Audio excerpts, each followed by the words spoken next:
Hello students, welcome in +1 class physics. Students, in previous video we complete the chapter that is friction. Students, आज हम friction से regarding कुछ numerical problem discuss करेंगे। तो बेटा first numerical problem को लिखते हैं सबसे पहले। तो फर्स्ट न्यूमेरिकल प्रॉब्लम में क्या कहता है, लिखिए। A force of 49 newton is just able to move a block. बेटा कोई ब्लॉक आपका, क्वेश्चन में क्या लिखा हुआ है कि you have a block, okay, और कितना फोर्स है बेटा उसके ऊपर, फोर्स कितना है 49 न्यूटन। कहता है कि अगर आप उस ब्लॉक पे 49 न्यूटन फोर्स लगाते हो तो it is just able to move a block of wooden. Weight है इस वुडन का जो वेट है बेटा mg, that is equal to 10 kg। ठीक है भाई। तो जो वेट है, अभी मास है सिर्फ, जस्ट ये वेट बनाने के लिए हम क्या करेंगे, इसको ग्रेविटी से मल्टीप्लाई भी करेंगे। तो ये मास है उसका बेटा, और ये किस पे रखा हुआ है, it is placed on A wooden surface. Wooden surface पे रखा हुआ ब्लैक बेटा। तो आपको निकालना क्या बेटा, calculate the coefficient of friction and angle of friction. तो बेटा आपको कोफिशिएंट ऑफ फ्रिक्शन निकालना है और एंगल ऑफ फ्रिक्शन निकालना है, दो पैरामीटर आपको निकालने हैं। क्वेश्चन क्या है कि कोई ब्लॉक है आपका, वो किसी सरफेस पे रखा हुआ है और 49 न्यूटन फोर्स लगाने से वो क्या कर सकता है बेटा, स्लाइड कर सकता है। तो बेटा आपको कोफिशिएंट ऑफ फ्रिक्शन निकालना और एंगल ऑफ फ्रिक्शन निकालना है बेटा। तो जो भी पैरामीटर्स गिवन है वो लिख लीजिए। You have given applied force है बेटा आपका 49 न्यूटन, ओके। और वेट क्या भाई, मास को ग्रेविटी से मल्टीप्लाई करेंगे, m इंटू जी। मास है 10, ग्रेविटी 9.8 से मल्टीप्लाई कर दीजिए। तो म्यू निकालना है बेटा, कोफिशिएंट ऑफ फ्रिक्शन और थीटा निकालना है। तो सबसे पहले सभी को पता है बेटा, जो अप्लाइड फोर्स ऑफ फ्रिक्शन है that is directly proportional to normal reaction. मैंने सभी को बताया ये force of friction is directly proportional to normal reaction. तो F is equal to coefficient, sign of proportionality को खोलते हैं बेटा, कॉन्स्टेंट आता है दैट इज म्यू। म्यू क्या बेटा है, स्टैटिक फ्रिक्शन। तो बेटा mu is equal to F/R। F क्या है यहाँ पे, फोर्स ऑफ फ्रिक्शन। बेटा फोर्स ऑफ फ्रिक्शन कितना होता है, जितना अप्लाइड फोर्स होता है। तो अप्लाइड फोर्स कितना है यहाँ पे 49 न्यूटन। और बेटा रिएक्शन कितनी आई है यहाँ पे, हाँ जी रिएक्शन कितनी है, देखो अगर बॉडी का वेट नीचे एक्ट कर रहा है तो रिएक्शन क्या होती है बेटा, अपवर्ड। तो R इज इक्वल टू बेटा mg। तो जहाँ पे आ रहा है बेटा वहाँ पे क्या पुट करेंगे, mg पुट करेंगे। तो coefficient of friction is equal to force divide by m into g. Applied force कितना बेटा यहाँ पे 49 न्यूटन, मास कितना बेटा 10, ग्रेविटी की वैल्यू 9.8। तो that is coefficient of static friction. तो बेटा mu comes out to be. तो इसका पॉइंट हटा देंगे बेटा, 10 से 10 चला गया, 49 से 2 आ गया बेटा, ये 1/2 कितना आ गया बेटा 0.5।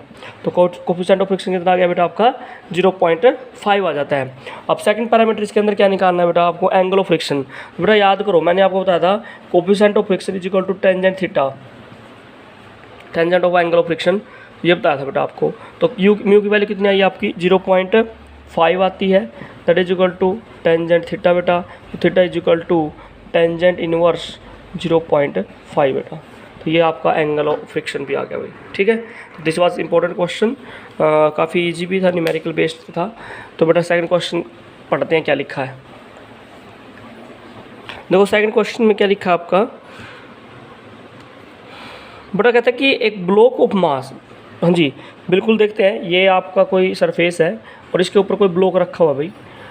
ए ब्लॉक ऑफ मास 2 kg बेटा, मास जो ब्लॉक मास ऑफ ब्लॉक है that is 2 kg, okay. It is placed on the floor पे रखा हुआ है, ये फ्लोर आपका, this is placed on the floor. Coefficient of static friction is 0.4।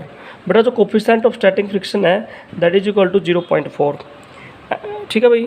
A force of 2.5 Newton is applied on the block पे force applied कितना, applied force है बेटा 2.5 Newton.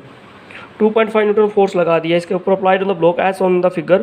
Calculate the force of friction between the block and the floor. बेटा आपको क्या निकालना है, calculate the force of friction, यानी कि आपको स्मॉल f निकालना है, यानी कि जो opposite to the applied force होता है वही आपको निकालना है, फोर्स ऑफ फ्रिक्शन निकालना अपने बेटे, दैट इज़ वेरी जी।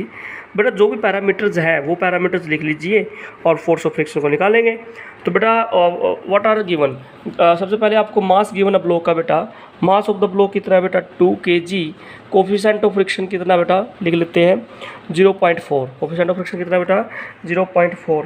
अच्छा आपको निकालना क्या है, आपको निकालना लिमिटिंग फोर्स ऑफ फ्रिक्शन, ठीक है ना, या आपको निकालना है force of friction between the block and the floor. तो देखिए अभी मैंने बताया था भाई फोर्स ऑफ फ्रिक्शन किसके इक्वल होता है बेटा, नॉर्मल रिएक्शन के, क्योंकि अप्लाइड फोर्स और फोर्स ऑफ फ्रिक्शन सेम होते हैं। तो एफ इज इक्वल टू बेटा म्यू आर स्टैटिक फ्रिक्शन है, तो बेटा static friction is equal to small F by R बेटा। ठीक है, आपको निकालना क्या भाई, फोर्स ऑफ फ्रिक्शन ही तो निकालना है आपको। चलो कोई बात नहीं, फोर्स ऑफ फ्रिक्शन निकालना तो निकाल लेते हैं। F is equal to static friction multiply by बेटा रिएक्शन किसके इक्वल होती है बेटा, वेट के ऊपर अपोजिट होती है, this is reaction, this is the weight. ठीक है बेटा, वेट के अपोजिट रिएक्शन होती है, तो आर की वैल्यू कितनी हो जाएगी, एम इंटू जी। तो बेटा कोफिशिएंट ऑफ स्टैटिक फ्रिक्शन की वैल्यू कितनी है 0.4, मास की वैल्यू कितनी है बेटा 2, जी की वैल्यू कितनी है बेटा 9.8। सभी को मल्टीप्लाई कर दीजिए, आंसर 7.84 न्यूटन आ जाता है बेटा। ठीक है, अब ये जो फोर्स ऑफ फ्रिक्शन है बेटा, आपका अप्लाइड फोर्स क्या था भाई 2.5 न्यूटन। तो इसका मतलब जो आपका अप्लाइड फोर्स है that is less than force of friction. इसका मतलब क्या भाई, आपका स्टैटिक फ्रिक्शन ज़्यादा है as compare to force of applied force. तो बेटा अगर फ्रिक्शन ज़्यादा अप्लाइड फोर्स है तो बॉडी क्या करेगी बेटा, बताइए, it must equal to 2.5। Block does not move, आप कह सकते हो कि इस केस में ब्लॉक मूव नहीं करता। ठीक है, अगर अप्लाइड फोर्स से फोर्स ऑफ फ्रिक्शन ज़्यादा जाता है तो ब्लॉक डज नॉट मूव, तो बेटा ब्लॉक इस केस में मूव नहीं करेगा। Now discuss the next numerical problem.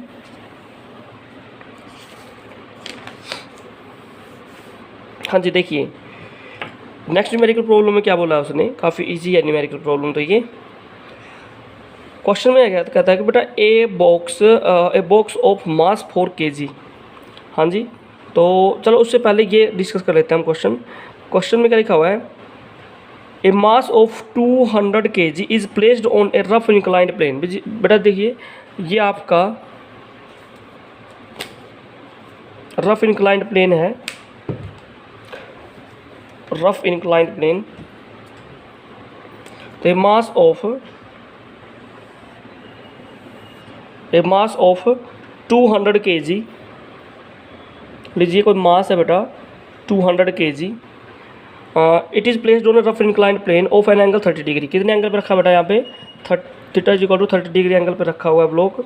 If the coefficient of lifting friction is 1/√3। बेटा कोफिशिएंट ऑफ फ्रिक्शन है ना, म्यू की वैल्यू है बेटा 1/√3। ठीक है, find the greatest and least force in newton. Find the greatest and least force in newton acting parallel to the plane to keep the mass in equilibrium. To keep the mass in equilibrium, बेटा इस body को equilibrium में रखने के लिए, maximum force और minimum force कितना लगाना है वो आपको निकालना है। कोफिशिएंट ऑफ फ्रिक्शन आपको गिवन है, और बेटा और क्या गिवन आपका, एंगल ऑफ इंक्लाइंड प्लेन पे एंगल कितना बनाया हुआ बेटा 30 डिग्री बनाया हुआ है। ओके कोई बात नहीं। तो बेटा सबसे पहले देखिए मैंने आपको आर्टिकल में करवाया बेटा, इसका जो वेट है वो एक्टिंग वर्टिकल डाउनवर्ड, रिएक्शन आपकी इस तरफ आएगी। तो अगर इसमें एंगल कंपोनेंट की फॉर्म में बात करें तो इधर क्या आ जाता है बेटा mg cos थीटा, इसके परपेंडिकुलर क्या आ जाता है बेटा mg sin थीटा बेटा। ठीक है, mg cos theta mg sin theta. तो यहाँ से अगर देखा जाए सिंपल लिख लेते हैं पैरामीटर, मास कितना गिवन है बेटा 200 kg मास गिवन है आपका 200 kg। थीटा आपका बेटा कितना है 30 डिग्री थीटा आपका, और बेटा कोफिशिएंट ऑफ फ्रिक्शन कितना बेटा 1/√3। ठीक है, अब देखो यहाँ से बेटा जो रिएक्शन है, रिएक्शन में कौन बैलेंस कर रहा है, R is equal to mg cos theta, ये क्वेश्चन बनती है यहाँ से, R is equal to mg cos theta भाई। ठीक है, तो और आपको ये भी पता भाई F is equal to mu R, F is equal to mu R बेटा। तो पहले हम निकाल देते हैं F का यहाँ पे फोर्स ऑफ फ्रिक्शन, क्या भाई फोर्स ऑफ फ्रिक्शन। सबसे पहले हम फोर्स ऑफ फ्रिक्शन निकालते हैं between the surface and the block. तो बेटा that is equal to capital F मान लीजिए म्यू आर। तो बेटा F is equal to mu की वैल्यू कितनी गिवन है यहाँ पे, अच्छा पहले म्यू तो ऐसे लीजिए, आर किसके इक्वल है बेटा mg cos थीटा के इक्वल है। तो F इज इक्वल टू, तो म्यू की वैल्यू कितनी है बेटा 1/√3 मल्टीप्लाई बाई m की वैल्यू कितनी है बेटा 209.8 cos 30 डिग्री, कितना cos 30 डिग्री। तो बेटा 16 कीजिए आपको, तो ये आएगा आपका बेटा F is equal to 980 newton. ये आपका फोर्स ऑफ फ्रिक्शन आ गया बेटा, इतना फोर्स ऑफ फ्रिक्शन है between the block and the surface, plane surface बेटा। This is the force of friction. अब क्या निकालना है भाई, अब आपको निकालना है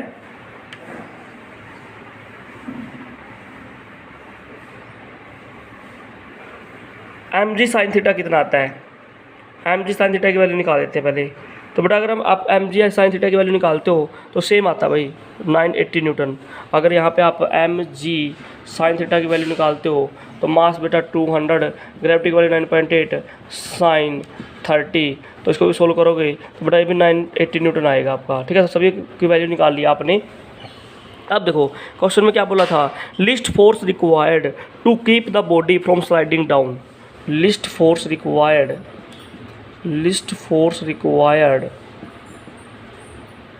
कम से कम, least force required to keep the body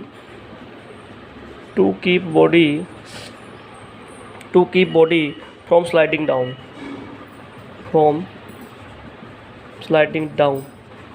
कम कितना फोर्स लगाना पड़ेगा to keep body from sliding down. तो बेटा लिस्ट फोर्स के बारे में बात कर रहा है यहाँ पे ये।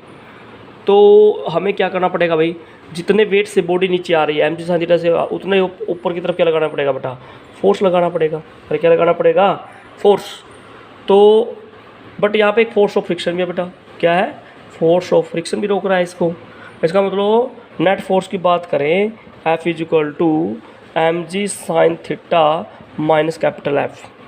ठीक है भाई, तो एम जी साइन थीटा कितना बेटा 980 माइनस 980, तो दैट इज 0। तो कम लिस्ट फोर्स कितना बेटा 0 है। इसका मतलब बॉडी क्या इक्विलिब्रियम है भाई, जितना उस पर डाउनवर्ड फोर्स है उतना क्या उसके ऊपर फोर्स ऑफ फ्रिक्शन आ रहा है भाई।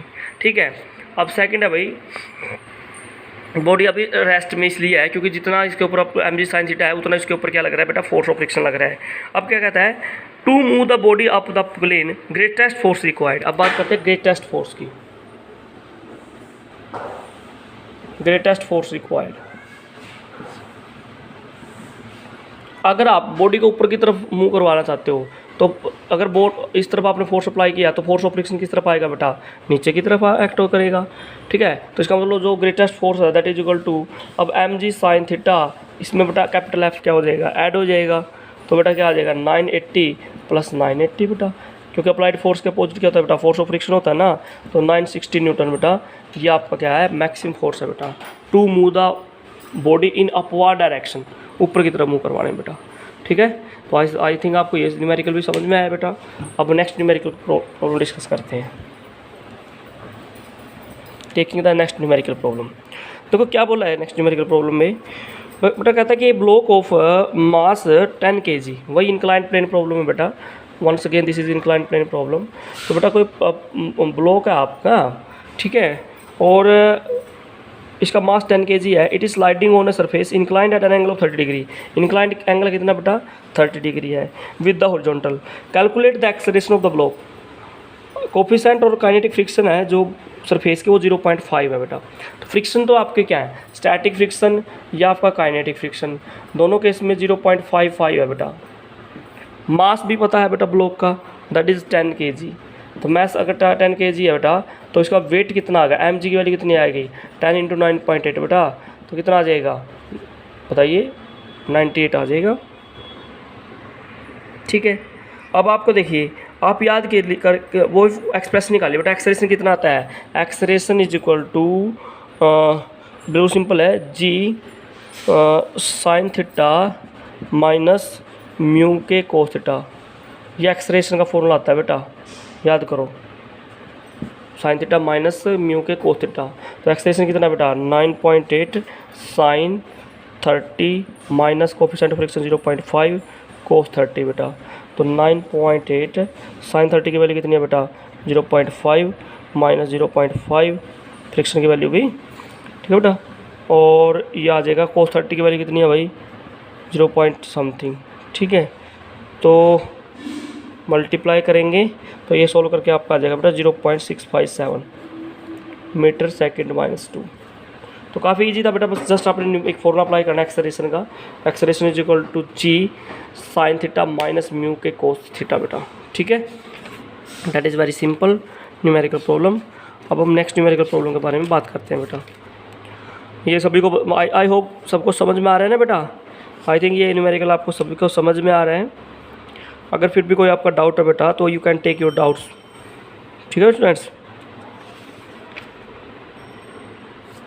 तो स्टूडेंट्स इस ऐसी न्यूमेरिकल प्रॉब्लम्स आपकी बहुत सारी न्यूमेरिकल प्रॉब्लम बनती है बेटा। तो आप अपने न्यूमेरिकल प्रॉब्लम को सॉल्व करें, और अगर आपसे सॉल्व नहीं होता तो आप डाउट्स भेजें बेटा। You can send your doubts on WhatsApp, या बेटा कॉल से भी आप पूछ सकते हो। थैंक्स फॉर वॉचिंग बेटा।